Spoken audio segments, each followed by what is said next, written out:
Hello friends, नमस्कार। जय जगन्नाथ, जय माँ माणिकेश्वरी। अन्यर झियो, अन्यर स्त्री, अन्यर भौणी हेउछि विषतुल्य, विष सदृश।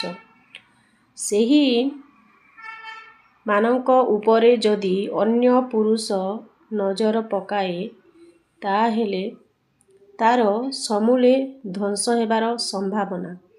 ତାର ଯେଉଁ ଇଜ୍ଜତ ଟିକିକ ଥାଏ, ତାର ତ ଯାହା ନିଲାମ ହୁଏ, ତା ସହିତ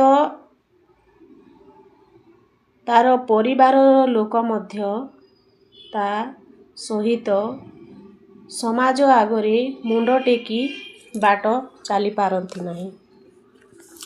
ସେମାନଙ୍କୁ ଅନେକ ନିନ୍ଦା ଅପବାଦ ସହିବାକୁ ପଡ଼ିଥାଏ।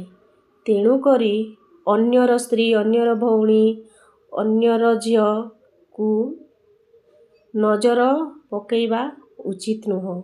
ସେହିମାନଙ୍କୁ ସମ୍ମାନ ଦେବା, ନିଜର ମା ଭଉଣୀ ବୋଲି ଦେଖିବା, ସେହିମାନଙ୍କୁ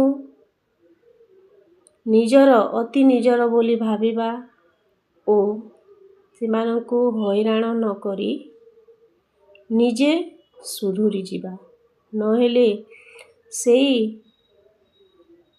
ପର ଝିଅ ପର ସ୍ତ୍ରୀ ପାଇଁ ତୁମେ ତ ଯାହା ଦାଣ୍ଡରେ ହଟହଟା ହେବ, ପରିବାରକୁ ମଧ୍ୟ ହଟହଟା କରାଇବ। ଜୟ ଜଗନ୍ନାଥ।